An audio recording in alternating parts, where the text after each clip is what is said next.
Hello everyone, this is Dr. Abdal. Welcome back to my YouTube channel Learn with Dr. Abdal. So आज हम सीखेंगे कि truth table क्या होता है. सो डिस्क्रीट मैथमेटिक्स की मैं प्लेलिस्ट बना रहा हूँ, उसमें मैं ये थर्ड वीडियो बना रहा हूँ. इसमें मैं प्रीवियस वीडियो में भी ट्रुथ टेबल ऑलरेडी डिस्कस कर चुका हूँ, लेकिन वहाँ पे मैंने इतने अच्छे से डिस्कस नहीं करा था क्योंकि वहाँ पे हम कनेक्टिव्स को डिस्कस कर रहे थे. मेन टॉपिक हमारा कनेक्टिव्स था, लॉजिकल कनेक्टिव्स. बट वहाँ पे ट्रुथ टेबल की रिक्वायरमेंट आ रही थी, तो अब हम ट्रुथ टेबल को अच्छे से सीख लेते हैं कि ट्रुथ टेबल क्या होता है. जैसा कि डेफिनेशन अगर आप देख रहे हो स्क्रीन पे, truth table is the table that shows all possible truth values, true और फॉल्स ऑफ अ प्रोपोजिशन और कंपाउंड प्रोपोजिशन. ठीक है, मतलब कि आपके पास कोई एक प्रोपोजिशन है, अगर सिंगल प्रोपोजिशन है तो फिर तो उसकी आपको पता है ट्रुथ वैल्यू क्या होती है, तो ट्रू हो गया फॉल्स हो गया. लेकिन अगर आपके पास कंपाउंड प्रोपोजिशन है, फॉर एग्जाम्पल बहुत बड़े प्रोपोजिशन में ले लेता हूँ कोई, दिस इम्प्लाइज आर, देन इसका आप कंजंक्शन ले लो, निगेशन क्यू और आर, इस तरह से करके मैंने एक बहुत बड़ी सी प्रोपोजिशन ले ली, कंपाउंड प्रोपोजिशन. अब ये किन केसेस में ट्रू हो रही है, किन केसेस में फॉल्स हो रही है, वो डिपेंड करता है पी क्यू आर को आप क्या वैल्यूज दे रहे हो. मतलब पी को कब आप ट्रू मान रहे हो, कब फॉल्स मान रहे हो, क्यू को कब ट्रू मान रहे हो, कब फॉल्स मान रहे हो. ऐसे बहुत सारे केसेस बनेंगे. तो उन सारे केसेस को आप इजीली एक टेबल में देख सकते हो कि हाँ भाई हाँ, पी जब ट्रू हो रहा है, क्यू जब ट्रू हो रहा है, आर जब फॉल्स हो रहा है, तो ये पूरा जो कंपाउंड प्रोपोजिशन है वो ट्रू आएगी या फॉल्स आएगी, मतलब उसकी ट्रुथ वैल्यू क्या आएगी. तो हम सारे केसेस को एक रोज में हम बना लेते हैं. उसमें कितनी नंबर ऑफ रोज बनती हैं ये भी मैं डिस्कस करूंगा. तो आई होप आपको यहाँ से आइडिया हो गया होगा कि हमें ट्रुथ टेबल की रिक्वायरमेंट क्यों होती है, ट्रुथ टेबल क्या होती है. वो धीरे धीरे हम क्वेश्चन जब करेंगे और उनको अप्लाई करेंगे तो आपको समझ आ जाएगा. तो बेसिकली कंपाउंड प्रोपोजिशंस को इजीली इवेल्युएट करना, इजीली उनके सारे पॉसिबल ट्रुथ वैल्यूज को देखना हम ट्रुथ टेबल से देख सकते हैं. So why do we need a truth table? To analyze compound proposition. जैसे मैंने आपको बताया, टू अंडरस्टैंड लॉजिकल कनेक्टिव्स. ठीक है ना, अब बहुत सारे कनेक्टिव्स उसमें कर दिया, आपको बड़ा मुश्किल हो जाएगा उसको सॉल्व करना कि भाई इसमें पहले इवेल्युएट क्या होना है, बाद में क्या इवेल्युएट होना है, और ट्रू फॉल्स वैल्यू देनी है तो किस तरह से देनी है, किन केसेस में क्या बनेगा आंसर, क्या ट्रुथ वैल्यू आएगी, फाइनल आपकी जो कंपाउंड प्रोपोजिशन है वो क्या आएगी. तो उसके लिए हमें ट्रुथ टेबल की requirement to verify logical arguments. तो हम अपने लॉजिकल आर्गूमेंट्स को वेरीफाई भी कर सकते हैं कि भाई यहाँ पे ट्रू था, यहाँ फॉल्स था, यहाँ ट्रू था, तो अब मेरा आंसर क्या आना चाहिए, मतलब उसकी ट्रुथ वैल्यू क्या आनी चाहिए. आई होप आपको ट्रुथ वैल्यू का अंदाज़ा हो गया होगा कि ट्रुथ वैल्यू की रिक्वायरमेंट क्यों होती है या ट्रुथ टेबल की रिक्वायरमेंट क्यों होती है. सो नेक्स्ट हमारे पास एक इंपॉर्टेंट रूल है. अब हमारे पास अगर कोई बहुत बड़ी सी प्रोपोजिशन है, तो कंपाउंड प्रोपोजिशन फॉर एग्जांपल, तो उसमें कितनी नंबर ऑफ रोज आएंगी जो हम ट्रुथ टेबल बनाते हैं. तो अगर आपके पास एक ही प्रोपोजिशन है तो उसमें सिर्फ two to power one is equal to two rows आएंगी. टू प्रोपोजिशन है तो हमेशा टू की पावर करोगे आप. टू प्रोपोजिशन है तो टू की पावर टू करो तो फोर रोज. थ्री प्रोपोजिशन है तो टू की पावर थ्री करा, और एन प्रोपोजिशन है तो टू की पावर एन. अब आपको समझ नहीं आ रहा होगा तो एन प्रोपोजिशन का मतलब क्या है. मतलब आपका कोई एक बड़ा सा कंपाउंड प्रोपोजिशन है, P one and P two, then negation P three और पी फोर. इस तरह से करते करते बहुत बड़े आपने एक कंपाउंड प्रोपोजिशन बना ली. अब उसमें सारे डिस्टिंक्ट प्रोपोजिशन देखो कितनी है. डिस्टिंक्ट पी वन है, डिस्टिंक्ट पी टू, फिर अब हो सकता है बीच में कुछ रिपीट भी हो रही हो, बीच में पी फोर मान लो रिपीट हो गई तो वो एक ही बार काउंट होगी. तो जितनी भी डिस्टिंक्ट प्रोपोजिशन है हमने उनको काउंट कर लिया. इसमें काउंट करके हमारे पास एन नंबर ऑफ प्रोपोजिशन निकल के आ रही है. तो हमने क्या करा, हमने टू की पावर एन कर दी. तो इसका मतलब हमारी जो ट्रुथ टेबल बनेगी उसमें टू टू की power N number of rows आएंगी. उसके मतलब सारे के सारे हमारे पास जितने भी सिचुएशंस हैं, जितने भी केसेस बनेंगे इस कंपाउंड पोजीशन में, जितने भी केसेस बनेंगे वो सारे के सारे उन रोज में आ जाएंगे. इसके अलावा कोई केस नहीं छूटेगा. मतलब ऐसा नहीं कि किसी केस में एक को ट्रू लेना है, एक को फॉल्स लेना है, एक को ट्रू लेना है, एक को ट्रू. इस तरह से बहुत सारे केसेस बनते होंगे, लेकिन आपका कोई भी केस नहीं छूटेगा, सारे केस कवर हो जाएंगे. So if I statement has an distinct variables. Distinct variables का मतलब है जो वेरिएबल प्रोपोजिशन को रिप्रेजेंट कर रहा है. वेरिएबल हमने सीखे थे ना कि पी क्यू आर एस जो है वो प्रोपोजिशन को रिप्रेजेंट करता है. तो उसमें कितनी नंबर ऑफ रोज आएंगी ट्रुथ टेबल में, two is power N number of rows आएंगी. तो एग्जांपल देख लेते हैं. जैसे कि आपके पास ये प्रोपोजिशन है निगेशन पी, तो पी एक प्रोपोजिशन है तो सिर्फ एक ही प्रोपोजिशन है तो इसमें टू नंबर ऑफ रोज आएंगी. अब आपके पास नेक्स्ट प्रोपोजिशन है पी कंजंक्शन क्यू, मतलब P and Q.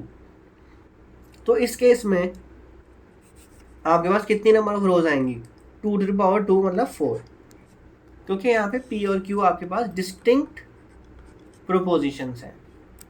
Next P और क्यू इम्प्लाइज आर, ये एक आपके पास कंपाउंड प्रोपोजिशन है। अब इसमें डिस्टिंक्ट कितने हैं, पी डिस्टिंक्ट है, क्यू डिस्टिंक्ट है और आर डिस्टिंक्ट है, 3 डिस्टिंक्ट है, तो 2 की पावर 3 8 नंबर ऑफ रोज आएंगे आपकी ट्रुथ टेबल में। देन ये वाला स्टेटमेंट कंपाउंड प्रोपोजिशन देखो, P and Q if and only if R और एस, तो पी डिस्टिंक्ट है, क्यू डिस्टिंक्ट है, आर डिस्टिंक्ट है, एस डिस्टिंक्ट है, तो यहाँ पे 4 हो गए टोटल डिस्टिंक्ट, तो 2 is power 4 is equal to 16 number of rows आएंगे। सो अगर यहाँ पे रिपीटेशन हो जाती है, जैसे पी की रिपीटेशन हो रही है तो वो हमें एक ही बार काउंट करना है, लेकिन क्यू यूनिक है तो वो एक बार यहाँ पे काउंट हो गया क्यू, और पी 2 बार हो रहा है तो उसको भी एक ही बार काउंट करोगे, तो 2 आपके पास डिस्टिंक्ट प्रोपोजिशन है पी एंड क्यू।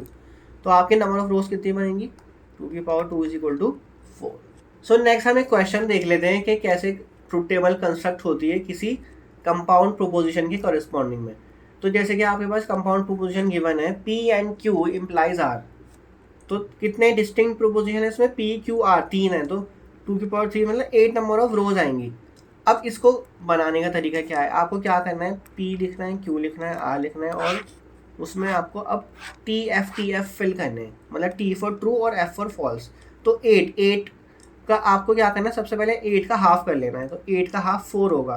तो आपको क्या करना है, क्योंकि आपको पता है total number of 8 proposition 8 number of रोज आनी है, तो 8 का हाफ करा 4, तो आपको 4 टाइम टी लिखना है, 4 टाइम्स एफ लिखना है, ठीक है।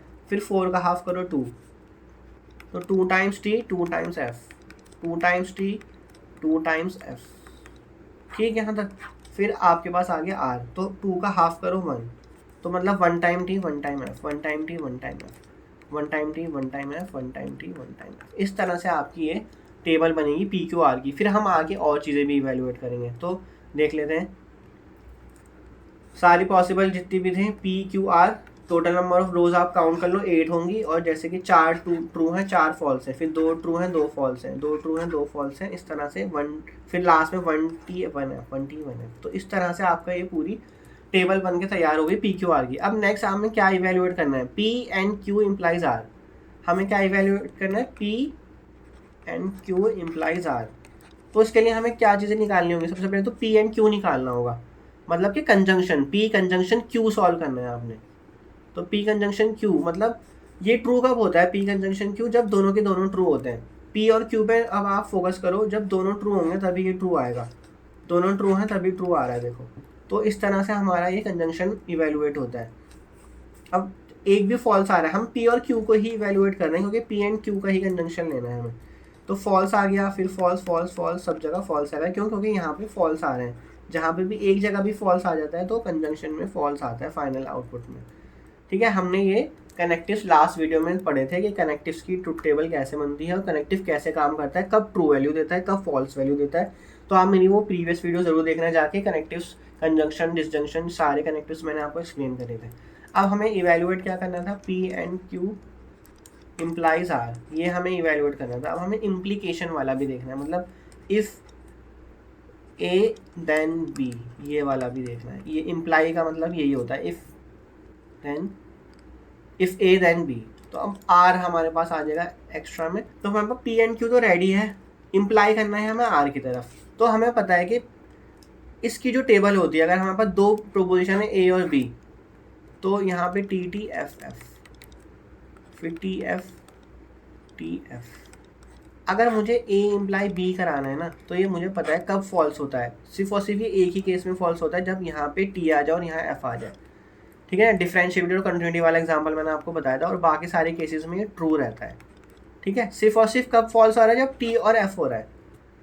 अब हमें करना देखो उल्टा है, यहाँ पे फर्स्ट कॉलम यहाँ लिखा है और सेकंड कॉलम यहाँ लिखा है, तो फर्स्ट कॉलम ये है, सेकंड कॉलम ये है, इसमें कंफ्यूज मत होना आप, क्योंकि आपको P and Q implies R करना है। तो आप देख लो टी एफ कहाँ आ रहा है, बस तो टी एफ देखो यहाँ आ रहा है, टी एफ, तो यहाँ पे फॉल्स आ गया, बाकी कहीं पे भी टी एफ नहीं है, तो इसका मतलब सब जगह ट्रू आएगा। तो ये आपका पूरी की पूरी ट्रुथ टेबल यहाँ रेडी हो गई है। हमने क्या करा है, कनेक्टिव्स के रूल लगाए हैं, तो कनेक्टिव्स के रूल आप देख लेना कैसे होते हैं मेरी प्रीवियस वीडियो में जाके। तो आप कोई सा भी कंपाउंड प्रोपोजिशन को इवेल्युएट कर सकते हो, उसकी ट्रुथ टेबल बना सकते हो। तो इसकी फाइनल ट्रुथ टेबल की जो ये फाइनल कॉलम होता है, ये रिप्रेजेंट कर रहा होता है कि किन केसेस में वो क्या वैल्यू दे रहा है। मतलब कि जब पी की वैल्यू टी है, क्यू की वैल्यू भी टी है, आर की वैल्यू भी टी है, तो P and Q implies R की वैल्यू टी आ गई है, ठीक है, ये इस तरह से हम इसको टेबल को रीड करते हैं। आई होप आपको ये समझ आ गया होगा कि ट्रुथ टेबल हम कैसे बनाते हैं। सो एक क्वेश्चन और देखते हैं। हमारे पास ये कंपाउंड प्रोपोजिशन है, P implies Q if and only if negation Q और P। ठीक है, तो P Q ही दिखाई दे रहा है इसमें डिस्टिंक्ट प्रोपोजिशन, तो P और Q दो डिस्टिंक्ट है, तो 2 की पावर 2 मतलब 4 आपके पास नंबर ऑफ रोज बनेंगी। तो सबसे पहले आप क्या करोगे, P Q लिख लोगे, ठीक है, और धीरे धीरे हम बनाते चले जाएंगे, कोई दिक्कत नहीं है। T T F F, ठीक है ना। कैसे करते थे, 4 है तो 4 का हाफ करा 2, तो इसलिए मैंने 2 टाइम्स T लिखा और 2 टाइम्स F, फिर 2 का हाफ करा 1 करा, तो T F T F। ठीक है, अब जैसे जैसे इस प्रोपोजिशन में आपको वैल्यू दे रखी है वैसे वैसे हम उसको बनाते चले जाएंगे। तो आपको और क्या क्या रिक्वायरमेंट है, निगेशन Q की रिक्वायरमेंट पड़ेगी, तो निगेशन Q निकाल लेते हैं, मतलब Q का निगेशन करना है। तो Q की वैल्यू T है तो वो F हो जाएगा, और Q की वैल्यू F है तो T हो जाएगा, बस अपोजिट हो जाएगा निगेशन में। उसके बाद आपको क्या निकालना है, P इम्प्लाइज Q। तो P इम्प्लाइज Q हमें पता है वो ट्रू कब आता है और फॉल्स कब आता है। फॉल्स वो सिर्फ एक ही कंडीशन में आता है जब TF होगा, तो TF है यहाँ पे देखो, तो यहाँ पे ये फॉल्स आ जाएगा, बाकी सब जगह वो ट्रू रहेगा। TT पे भी ट्रू रहेगा, FT पे भी ट्रू रहेगा, FF पे भी ट्रू रहेगा। नेक्स्ट हमारे पास हमने क्या इवेल्युएट कर लिया, P इम्प्लाइज Q तो इवेल्युएट कर लिया हमने। अब हमें ये चाहिए निगेशन Q और P चाहिए। तो निगेशन Q हमने निकाला हुआ था और P, मतलब कौन से दो कॉलम इवेल्युएट करने, निगेशन Q और P, ये दो कॉलम को इवेल्युएट करना है हमें और के साथ। तो और कब ट्रू होता है, जब एक भी ट्रू आ जाए। तो यहाँ पे T F, तो क्या आ जाएगा, T आ जाएगा। यहाँ पे T है, यहाँ पे भी T है, तो T आ जाएगा। यहाँ पे F है, यहाँ पे F है, तो तभी F आएगा जब दोनों जगह F होता है। तो यहाँ F है, यहाँ T है, तो क्या आ जाएगा, T आ जाएगा। तो ये आपका बन गया निगेशन Q और P का कॉलम। अब आपको क्या करना है, इन दोनों के बीच में इफ एंड ओनली इफ, मतलब बाई कंडीशनल। अब बाई कंडीशनल की क्या कंडीशन होती थी, जब दोनों ट्रू होंगे दोनों फॉल्स होगा तभी ट्रू आएगा, अदरवाइज हमेशा फॉल्स आएगा। अब आपको किन दो के बीच करना है, इन दोनों के बीच में करना है। ठीक है, तो इन दोनों के बीच में हमें क्या करना है, P implies Q biconditional, मतलब if and only if negation Q और P। ठीक है, इसको इवैल्यूएट कर रहे हैं हम। तो कब ट्रू आता है, दोनों ट्रू हो तब ट्रू आएगा, जब दोनों फॉल्स हो तब ट्रू आएगा। एक भी जगह दोनों डिफर कर रहे होंगे तो हमेशा क्या आएगा, फॉल्स आएगा, फॉल्स फॉल्स ट्रू। तो यहाँ पे देखो, क्योंकि दोनों ट्रू थे तो ट्रू आ गया, अगर दोनों फॉल्स भी होंगे तब भी ट्रू आएगा बाय कंडीशन। तो ये आपका कंपाउंड प्रोपोजिशन की ट्रुथ टेबल बन के रेडी हो गई है। इसका फाइनल आंसर ये आएगा, TFFT। अब नेक्स्ट क्या है हमारे पास, लॉजिकल एक्सप्रेशन फ्रॉम सेंटेंसेस। मतलब हमारे पास कुछ इंग्लिश के सेंटेंसेस हैं, उनको हम लॉजिकल एक्सप्रेशन में कन्वर्ट करना है। So if it is raining and it is cold then I will carry a jacket और एन अम्ब्रेला। तो हमें क्या करना है, इनको नाम दे देना है, like P is equal to it is raining. ठीक है, मैं करके दिखा देता हूँ, फिर आपको आइडिया हो जाएगा। फिर Q प्रोपोजिशन नाम दिया इट इज़ कोल्ड, R को नाम दे दिया आई विल कैरी जैकेट, और S को नाम दे दिया आई विल कैरी अम्ब्रेला। ठीक है, यहाँ पे भी आप सिंपल रेनिंग Q, जैकेट को R, इसको S। अब इसको हमें क्या करना है, लॉजिकल एक्सप्रेशन देनी है। इफ़, अगर इफ़ आ रहा है तो देन भी होगा कहीं, तो इसका मतलब ये कंडीशनल है, A इम्प्लाइज B की फॉर्म में बनाने हैं हमें इसे। तो P and Q implies I will carry a jacket, और अब यहाँ पे और भी आ गया, आई विल कैरी अ जैकेट मतलब R और S। तो ये इसका प्रोपोजिशन की हमने फॉर्म बना दी, लॉजिकल एक्सप्रेशन की फॉर्म इंग्लिश सेंटेंस है। मतलब कि हमारे पास अगर कोई सा भी बड़ा से बड़ा सेंटेंस होगा, पैराग्राफ कितना भी बड़ा हो, उसको हम एक लॉजिकल एक्सप्रेशन दे सकते हैं। और फिर उन लॉजिकल एक्सप्रेशन को हम आगे भी पढ़ेंगे कि उसको इक्विवेलेंट कर करके ना बहुत छोटी सी एक्सप्रेशन बना लेते हैं, जो कि हमें, ताकि जब हम कंप्यूटर को चीज़ें देते हैं तो हमें ज़्यादा दिक्कत नहीं आती चीज़ों को इवैल्यूएट करने में। जितनी कम सिम्बल्स की, जितने कम वेरिएबल, जितने कम कोडिंग होगी, सिस्टम उतनी जल्दी उस प्रोग्राम को रन कर देगा। तो यहाँ पे हमने इसको एक बड़े से सेंटेंसेस को छोटे सी लॉजिकल एक्सप्रेशन में कन्वर्ट कर लिया है। और देखते हैं ऐसे example, like you can access the internet from campus only if you are a computer science major और you are not a freshman. तो इसमें तो इसमें कितने सेंटेंसेस हैं पहले तो ये देख लो। You can access the internet from the campus, तो एक तो ये हो गया, इसको मैंने नाम दे दिया पी।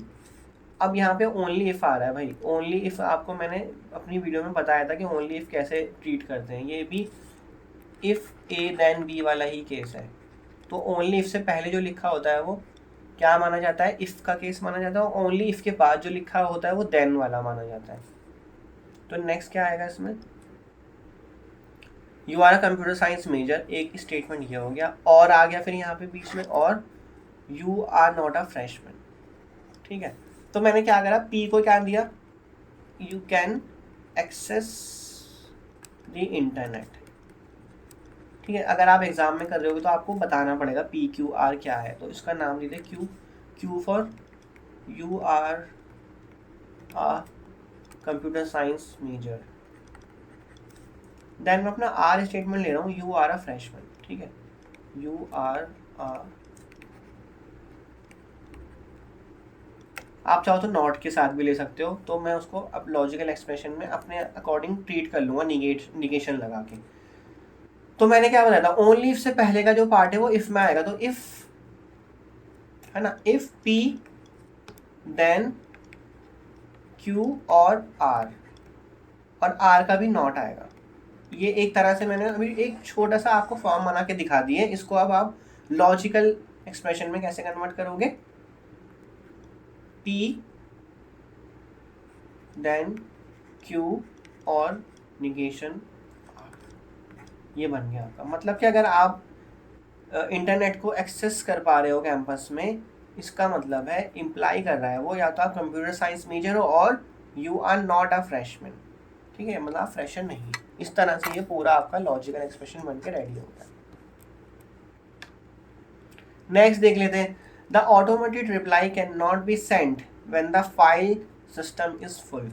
अब मैंने इसमें दो स्टेटमेंट देख लिया था, automated reply can not be sent. तो पी को हम नाम दे देते हैं automated reply can be sent. ठीक है, मैंने नॉट नहीं लिया इसमें, आप चाहो तो नॉट ले सकते हो, आपकी मर्जी है। File system is full. ठीक है, ये दूसरा आ गया आपका। अब इसका लॉजिकल एक्सप्रेशन बनाते हैं।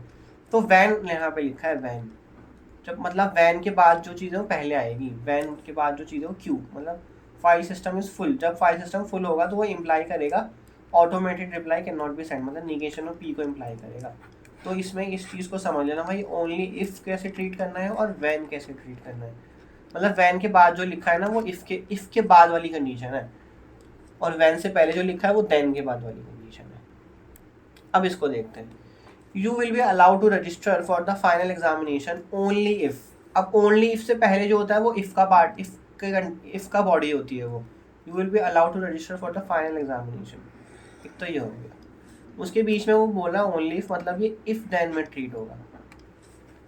You have submitted all the assignment, तो असाइनमेंट का आ गया एक, तो इसको नाम दे दिया पी, इसको नाम दे दिया असाइनमेंट से रिलेटेड जो पार्ट है वो Q. And you have paid the examination fee, examination फ़ी को मैंने आर नाम दे दिया। फिर दोबारा से एंड आ रहा है, यहाँ पे भी एंड आ रहा था। You will receive your admit card only,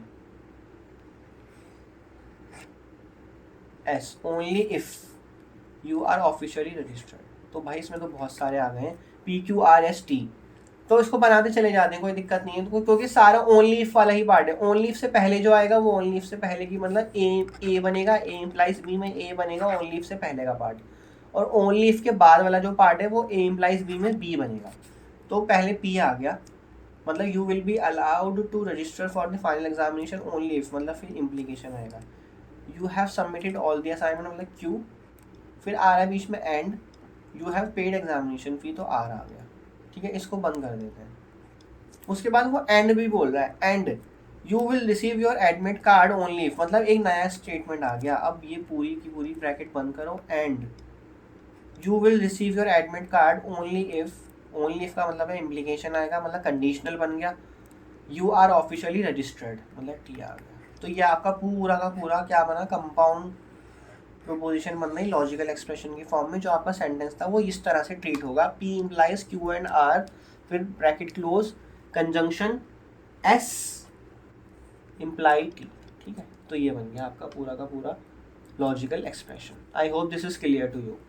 so next कोई रियल लाइफ बेस्ड एग्जांपल देख लेते हैं ताकि आपकी ट्रूथ टेबल बनाना और लॉजिकल एक्सप्रेशंस बनाना आसान हो जाए, आपको सीखने में आ जाए कि हाँ भाई अगर मेरे पास कोई बड़ी सी सिचुएशन दे रखी है तो उस सिचुएशन से मैं लॉजिकल एक्सप्रेशन कैसे बनाऊंगा, उसको इवेलुएट कैसे करूँगा, उसको ट्रूथ टेबल कैसे बनाऊंगा, उसकी सारी की सारी वैल्यूज़ को कैसे इवेलुएट करूँगा कि कब वो ट्रू होगा कब वो फॉल्स होगा। तो आपके पास एक कंडीशन, ये मतलब एक सिनेरियो दे रखा है, a university library has a special access rule for the digital resource room, ठीक है। एक स्पेशल एक्सेस कब दिया जाएगा, student can access the digital resource room only if they bring their library ID card or they have obtained special permission from the librarian, ठीक है। या तो लाइब्रेरी कार्ड लेकर आएंगे या वो उनको स्पेशल परमिशन दी जाएगी लाइब्रेरियन के द्वारा, but not both at the same time. तो सेम टाइम दोनों की दोनों चीज़ें नहीं होनी चाहिए, because special permission is issued only when the ID card is forgotten. तो ओके यहाँ पे क्लियर हो रहा है, मतलब आप दोनों चीज़ें ला रहे हो तो इसका मतलब आपने कुछ झूठ बोला है। आपको आईडी कार्ड, अगर आपके पास आईडी कार्ड है तो आपको फिर स्पेशल परमिशन लेने की तो ज़रूरत ही नहीं है। स्पेशल परमिशन कब दी जा रही है, जब आपका आईडी कार्ड खो गया है। तो इसलिए अगर आप दोनों चीज़ें दिखाओगे लाइब्रेरी में एंटर करते टाइम तो आपको एंट्री नहीं दी जाएगी, स्पेशल एक्सेस नहीं दी जाएगी डिजिटल रिसोर्स रूम में। If the student brings both और ब्रिंग्स नाइदर, ऑब्वियसली अगर आप इनमें से कुछ भी नहीं लाएंगे तब भी नहीं आपको मिलेगी एक्सेस, एक्सेस इज डिनाइड। तो यही लिखा है। आई होप आपको ये सिचुएशन समझ आ गई होगी कि लाइब्रेरी कार्ड लाओगे तो एक्सेस मिलेगी या फिर स्पेशल परमिशन लेकर आओगे तो एक्सेस मिलेगी, दोनों लेकर आ गए तब भी नहीं मिलेगी, दोनों लेकर नहीं आए तब भी परमिशन नहीं मिलेगी। तो क्वेश्चन 1 क्या कहता है, represent the access condition using a logical expression based on the two requirement, do not use the exclusive or operator. Exclusive or operator मतलब ये वाला, क्योंकि ये पूरा का पूरा एक्सक्लूसिव पे ही दिखा रहा है। मतलब एक्सक्लूसिव क्या होता था, पी एक्सक्लूसिव और क्यू, आइदर पी होगा या तो क्यू होगा, दोनों एक साथ नहीं हो सकते। तो कि ये पूरी की पूरी इसी को रिप्रेजेंट कर रहा है, तो हम इसको यूज़ नहीं करने वाले क्योंकि इससे तो डायरेक्टली हो जाएगा, हम बिना इसके करेंगे। तो सबसे पहले तो नाम देना स्टार्ट करना पड़ेगा आपको। पी, पी की वैल्यू क्या है,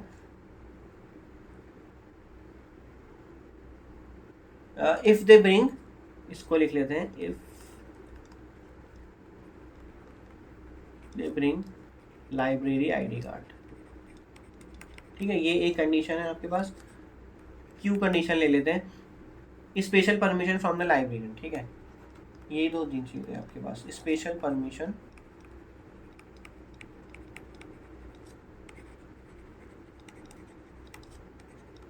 फ्रॉम द लाइब्रेरियन, और आपके पास क्या होगा, डिजिटल रिसोर्स रूम, जो आपका डिजिटल रिसोर्स रूम है उसमें आपको परमिशन मिल जाएगी, ठीक है ना। तो आपको कंडीशन बनानी है, special access for the digital resource room, ठीक है। अब हमने क्या बोला, वो एक कंडीशन बना के दिखाओ आप, expression, logical expression based on the two requirement. तो देखो टी आर आर किसके इक्वल होगा, वो बोला है दोनों में से एक चीज़ होनी चाहिए तभी आपको एक्सेस मिलेगी, दोनों चीज़ें एक साथ नहीं हो सकती हैं। तो देखो पी एंड निगेशन क्यू, मतलब कि एक ट्रू होगा दूसरा नहीं होना चाहिए, एंड ले लिया मैंने बीच में, ठीक है। और इसका उल्टा कर दो, निगेशन पी एंड क्यू, और ले लिया, मतलब कि या तो ये ट्रू हो या ये ट्रू हो। तो आप इसको देखना, अच्छे से इवेल्युएट करने की कोशिश करना, क्या ये हमारी जो कंडीशन ऊपर दे रखी है उसको जस्टिफाई कर रहा है एक्सप्रेशन जो हमने बनाई है, लॉजिकल एक्सप्रेशन। ये मतलब कि अगर पी ट्रू हो गया तो साथ में एंड भी दे रखा है यहाँ पे। देखो अगर आप इस तरह से सोचो सॉरी, अगर आप इस तरह से सोचो कि पी ट्रू है और क्यू भी ट्रू है तो क्या होगा, पी ट्रू होने की वजह से ये ट्रू हो गया और क्यू ट्रू होने की वजह से ये पूरा फॉल्स हो गया। अब पी तो ट्रू था तो ये फॉल्स हो गया, पी ट्रू था ना,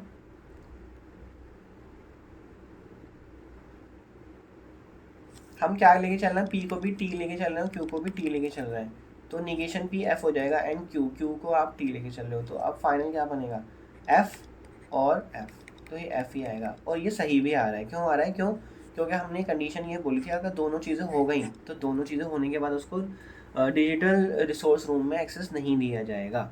दोनों चीज़ें हो या दोनों चीज़ें नहीं हो तब एक्सेस नहीं दिया जाएगा। तो ये ऑलमोस्ट बिल्कुल सही लग रहा है। अब ट्रूथ टेबल इसको और अच्छे से दिखा देगा कि ये सही बना है कि नहीं बना है। तो ट्रूथ टेबल का ये फ़ायदा होता है कि आप सारे केसेस को इवेलुएट कर सकते हो कि भाई किस केस में ट्रू और फॉल्स लेने पे आपका फाइनल आंसर क्या बन रहा है। तो इसमें सेकंड क्वेश्चन में यही पूछा जा रहा है, construct a truth table to determine when a student will be allowed access to the digital resource room. तो इसकी ट्रूथ टेबल बनाते हैं हम। तो हमारे पास है फाइनल स्टेटमेंट ये वाला, इसमें हमें देखना है यूनिक प्रोपोजिशन कितने हैं, तो यूनिक है इसमें पी और क्यू, बस दो ही है, तो 2 की पावर 2 मतलब 4 केसेस 4 रोज बनेंगी। तो बना लेते हैं पी क्यू, तो 4 का हाफ टी, तो 4 का हाफ 2 है, तो 2 बार टी आएगा, 2 बार एफ आएगा। फिर 2 का हाफ 1 है, तो टी एफ। अब जो जो चीज़ आपको चाहिए वो लिखते चले जाओ। आपको निगेशन पी चाहिए होगा तो निगेशन पी मतलब इसका निगेशन बनाना है आपने, तो जहाँ ट्रू है वहाँ फॉल्स आ जाएगा, जहाँ फॉल्स है वहाँ ट्रू आ जाएगा। निगेशन पी हो गया, निगेशन क्यू ले लो, तो निगेशन का मतलब है एफ टी एफ टी। अब पहले आपको बनाना है पी एंड निगेशन क्यू, नहीं तो पी आ गया और निगेशन क्यू, ये इन दोनों से बनाना है आपने। और साथ में एंड भी है, तो एंड तभी ट्रू होता है जब दोनों ट्रू हो, तो ये फॉल्स ट्रू फॉल्स फॉल्स। ठीक है यहाँ तक। अब दूसरा वाला देख लेते हैं। दूसरे में हमें क्या बनाना है, निगेशन पी एंड क्यू बनाना है। सो निगेशन पी एंड क्यू, इन दोनों का एंड लेना है। तो ये कब आएगा फॉल्स, जब एक भी फॉल्स होगा, फॉल्स फॉल्स ट्रू, दोनों ट्रू होगा तो ट्रू, टी एफ टी है दोनों में, तो एफ टी का मतलब है एफ आएगा। आई hope this is clear. And में हमेशा ट्रू तभी आते हैं दोनों ट्रू होते हैं। अब आपको लेना है इन दोनों का भी और मतलब कंजंक्शन लेना है आपको, पी एंड निगेशन क्यू का डिसजंक्शन लेना है, निगेशन पी एंड क्यू, तो इन दोनों का लेना है और, तो ये एफ टी, क्योंकि एक भी टी आ जाएगा तो और में तो टी हो जाता है, ट्रू हो जाता है और फॉल्स।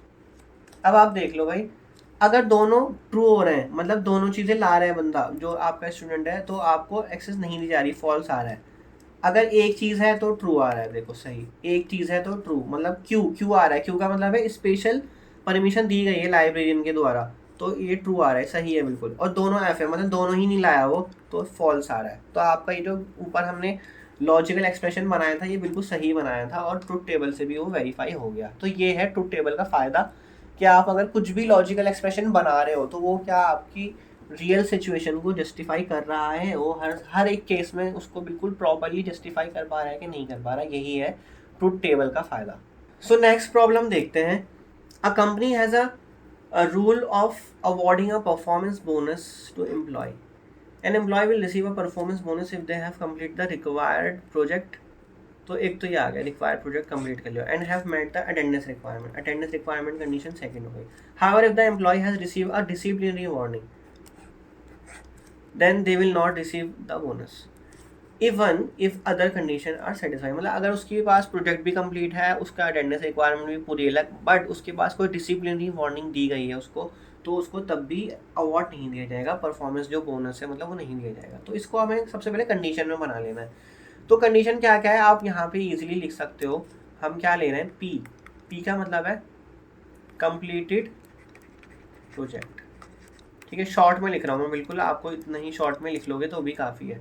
क्यू में ले रहा हूँ अटेंडेंस रिक्वायरमेंट कंप्लीटेड, अटेंडेंस मतलब डन लिख लेता हूँ, अटेंडेंस मतलब पूरी है। और आप आर ले रहे हो डिसिप्लिनरी वार्निंग, ठीक है, उसको मतलब वार्निंग दी गई है। तो आपको परफॉर्मेंस बोनस, तो परफॉर्मेंस बोनस पी भी बना लिया मैंने।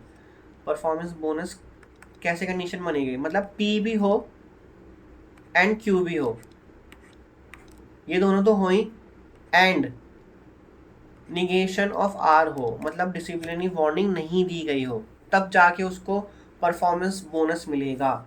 ये है आपका पीबी, मतलब मैं उसको आप किसी से भी डिनोट कर लो, मैंने उसको पीबी से डिनोट कर दिया। परफॉर्मेंस बोनस तब मिलेगा जब उसकी कंप्लीट हो प्रोजेक्ट, उसका अटेंडेंस पूरी हो और उसका पास एंड, यह मैंने एंड लिया है, उसके बाद कोई डिसिप्लिनरी वार्निंग ना हो। तो देखने में तो ये बिल्कुल सही लग रहा है, हमारा जो हमारी लॉजिकल एक्सप्रेशन निकल के आई है बिल्कुल सही लग रही है, उसने सारी जस्टिफाई कर रहा है जो ऊपर की जो आपकी थ्योरेटिकल प्रॉब्लम थी। क्वेश्चन नंबर 1 देखते हैं, represent the bonus condition using a logical expression, जो हमने बना ली है। Construct a truth table to determine when an employee will receive the performance bonus and last from the truth table explain under what condition the employ receive the bonus. तो आपको बस P and Q and negation R बनाना है। अब आपके पास देखो 3 जो है वो डिस्टिंक्ट है, पी है, क्यू है और आर है, ठीक है। तो 2 की पावर 3, 8 नंबर ऑफ रोज आएंगे आपके पास। तो यहाँ पे आप बना लो पी क्यू आर के लिए, पी में थोड़ा ज़्यादा आएंगे तो पी क्यू आर।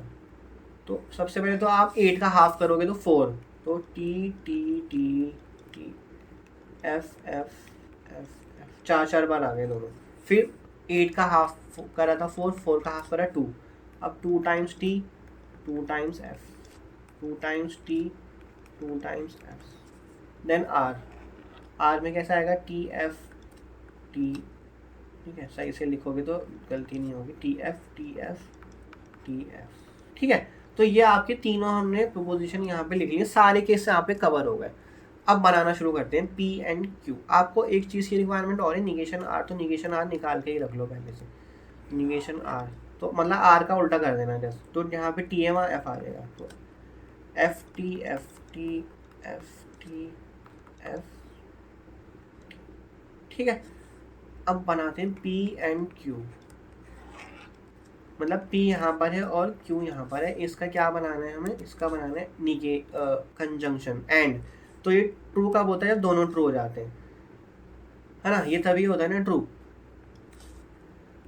तो ट्रू आ गया ये, यहाँ पे भी दोनों ट्रू हैं तो ये ट्रू आ गया। अब फॉल्स आएगा, इसके अलावा कहीं पे भी मुझे ट्रू एक साथ नहीं दिख रहा तो ये फॉल्स आएगा बाकी सब जगह, ठीक है। अब आपको क्या करना है, इसका कंजंक्शन ले रहा है निगेशन आर से, मतलब इन दोनों का कंजंक्शन लेना है, P and Q and negation R, तो इनका एंड लेना है। तो देखो टी टी कहाँ है, टी यहाँ पर है, 2 जगह पे है, तो ये टी आएगा। इसके अलावा अगर आपको कहीं पे भी टी दिख रहा हो दोनों जगह पे, तो वहीं पे टी आएगा, अदरवाइज फॉल्स आएगा, तो फॉल्स, तो सब जगह फॉल्स आएगा, क्योंकि कंजंक्शन की टेबल यही कहती है कि जहाँ पे भी दोनों ट्रू होंगे तभी ट्रू आएगा, अदरवाइज हमेशा फॉल्स आएगा। तो आप देखो पी क्यू और आर, ये ट्रूथ टेबल बन गई है। अब मैं देखो यहाँ पे आपको दिखाने की कोशिश कर रहा हूँ कि जब आपके पास टी है तो उसने पी को होल्ड करा, पी ट्रू हो रहा है, और पी क्या डिनोट कर रहा था, उसकी पी उसकी कंप्लीटेड प्रोजेक्ट, अटेंडेंस था क्यू, तो अटेंडेंस भी कंप्लीटेड है। और एफ आ गया, आर की वैल्यू एफ है, मतलब आर क्या था, डिसिप्लिनरी वार्निंग, मतलब फॉल्स है वो, मतलब डिसिप्लिनरी वार्निंग उसको नहीं दी गई है। तो ये तीनों कंडीशन होल्ड करें तभी ट्रू आ रहा है, मतलब उसको बोनस यहाँ पे मिलेगा। और अदरवाइज बाकी केसेस में देखो यहाँ पे टी आ गया, इसका मतलब डिसिप्लिनरी वार्निंग उसको दी गई, तो कैसे मिल सकता है बोनस, इसलिए यहाँ पे एफ आ रहा है। तो आप क्रॉस चेक भी कर दो, थर्ड वाले में यही पूछा है, from the truth table explain under what condition the employ receive the bonus. तो भाई यही कंडीशन है जहाँ पे टी और एफ आ रहा है, वहीं पर ये आपको बोनस मिलेगा, अदरवाइज बोनस नहीं मिलेगा। सो आई होप आपको ये क्वेश्चन अच्छे से समझ आ गया होगा कि किस तरह से एक रियल लाइफ सिचुएशन को हम एक ट्रूथ टेबल में ढाल देते हैं और एक लॉजिकल एक्सप्रेशन बना लेते हैं, और उसको वो जस्टिफाई करता है पूरी तरह से, मतलब हर एक केस को जस्टिफाई कर रहा है। एक छोटी सी लॉजिकल एक्सप्रेशन जो आपकी यहाँ दे रखी है वो जस्टिफाई कर रही है आपको पूरी रियल लाइफ सिचुएशन को।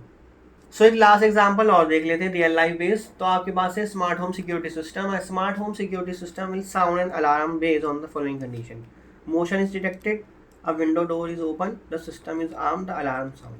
तो इन्होंने हमें security system follow the logical rule ये भी दे रखा है कि वो ये लॉजिकल रूल फॉलो कर रहा है, मतलब कि पी हो या क्यू हो, दोनों में से कोई सा भी एक हो, मतलब कि या तो मोशन डिटेक्ट किया जाए मतलब पी हो रहा है, या फिर क्यू विंडो डोर ओपन हो जाए, इन दोनों में से कोई एक चीज़ भी हो जाए। एंड अब यहाँ पे इन्होंने इसको एंड के साथ जोड़ा है, देखो ये है मेन चीज़। एंड के साथ क्यों जोड़ा, मतलब system is arm, system arm भी होना चाहिए, मतलब कि या तो मोशन हो या विंडो और डोर ओपन हो, इनमें से कोई एक हो, और सिस्टम आर्म होना चाहिए। दोनों चीज़ें होंगी तब जाके आपका smart home security system work करेगा। तो ए जो है वो वर्क करेगा, मतलब ए का मतलब है स्मार्ट होम सिक्योरिटी सिस्टम जो है वो अलार्म को साउंड करवा देगा, जो आपका अलार्म लगा हुआ है उस सिचुएशन पे बेस्ड। तो पी और क्यू, या तो मोशन डिटेक्ट हो या डोर या विंडो में से कुछ ओपन हो, एंड कंजंक्शन आर, मतलब कि सिस्टम आपका आर्म है, मतलब सिस्टम जो है वो वर्क कर रहा है, सिस्टम में मतलब इलेक्ट्रिसिटी या सेल लगा हुआ है और वो पूरा का पूरा तैयार है सिस्टम। ऐसा नहीं है कि वो सिस्टम ही नहीं काम कर रहा और विंडो खुली रह रही है तो वो मोशन डिटेक्ट करके वो अलार्म साउंड कर देगा। ऑब्वियसली सिस्टम आपका पूरी तरह से तैयार होना चाहिए। अब आपके पास डिफरेंट डिफरेंट केसेस दे रखे हैं क्वेश्चन में। If motion is detected but the system is not arm, तो हम बनाना शुरू करते हैं। हमारे पास क्या है, पी और क्यू एंड आर। ठीक है, फर्स्ट वाला करते हैं हम। मोशन इज डिटेक्टेड मतलब कि पी ट्रू हो गया, but the system is not armed, and ये फॉल्स हो गया। विल द अलार्म साउंड, अब यहाँ पे हमें क्यू कुछ नहीं दे रखा। अब क्योंकि टी और क्यू हो रहा है तो हमेशा डिसजंक्शन किसी के भी साथ लो, अगर एक भी टी है तो टी आएगा, तो यहाँ पे टी आ जाएगा इन दोनों का आंसर। एंड एफ इसका आंसर। अब एंड आ गया तो ऑब्वियसली एंड कब ट्रू देता है, दोनों के दोनों ट्रू होते हैं, फॉल्स आ गया। इसका मतलब अलार्म विल नॉट साउंड। ठीक, यही बना। अब सेकंड कंडीशन देखते हैं, सेकंड क्वेश्चन देखते हैं। तो सबसे पहले तो आप यही लिख लो जो आपको ये लॉजिकल एक्सप्रेशन दे रखी है। अब क्या बोला है, डोर इज ओपन, मतलब कि आपके पास क्यू ट्रू हो गया and the system is armed, ये भी ट्रू हो गया। विल द अलार्म साउंड, अब आप इसको बना लेंगे पूरा, बताओ क्या होगा। टी आ गया तो ये ट्रू हो गया, एंड टी तो ये ट्रू हो गया, मतलब अलार्म साउंड करेगा। ठीक है, सिंपल हो गया बिल्कुल। हमें ट्रुथ टेबल बनाने की ज़रूरत नहीं है क्योंकि इन्होंने क्वेश्चन ऐसे पूछे हैं कि हम उसी में बस टी एफ देके उसको बना सकते हैं। थर्ड लेते हैं। सबसे पहले तो लिख लो आप पी और क्यू एंड आर। ठीक है, if no motion is detected मतलब पी की वैल्यू फॉल्स है। No doors or windows are open, ये भी क्यू भी फॉल्स है भाई, तो अब कुछ साफ ही दिख रहा है। मतलब system is arm, system arm मतलब सिस्टम काम कर रहा है आपका, तो ये ट्रू है। तो क्या होगा इसका आंसर बताओ। सबसे पहले तो एफ और एफ, तो एफ और एफ का आंसर एफ आएगा, फिर ब्रैकेट के बाहर एन लिखा है टी, तो ये एफ हो जाएगा। इसका मतलब alarm will not sound. Question पढ़ के ही समझ आ रहा था वो तो, कि जब मोशन भी डिटेक्ट नहीं हो रहा और डोर भी ओपन नहीं है तो वो भाई कैसे ही वो साउंड कर जाएगा अलार्म। तो आज की वीडियो में इतना ही। मैंने आपको जो समझाया है वो ट्रुथ टेबल समझाई है, और ट्रुथ टेबल का क्या फ़ायदा है। ट्रुथ टेबल का फ़ायदा आपको क्वेश्चन करके समझ आ गया होगा कि अगर कोई रियल लाइफ सिचुएशन है, उस रियल लाइफ सिचुएशन को अगर आपने लॉजिकल एक्सप्रेशन में बना भी लिया, ठीक है, जैसे कि यहाँ पे दे रखा है, इस रियल लाइफ सिचुएशन को आपने बना भी लिया एक्सप्रेशन में, तो आप ट्रुथ टेबल के थ्रू उसको पूरा वेरीफाई कर सकते हो, उसका एक एक केस को इवेल्युएट कर सकते हो, ट्रू फॉल्स सारी वैल्यू दे के जो भी पी क्यू आर वैल्यू ले सकता है।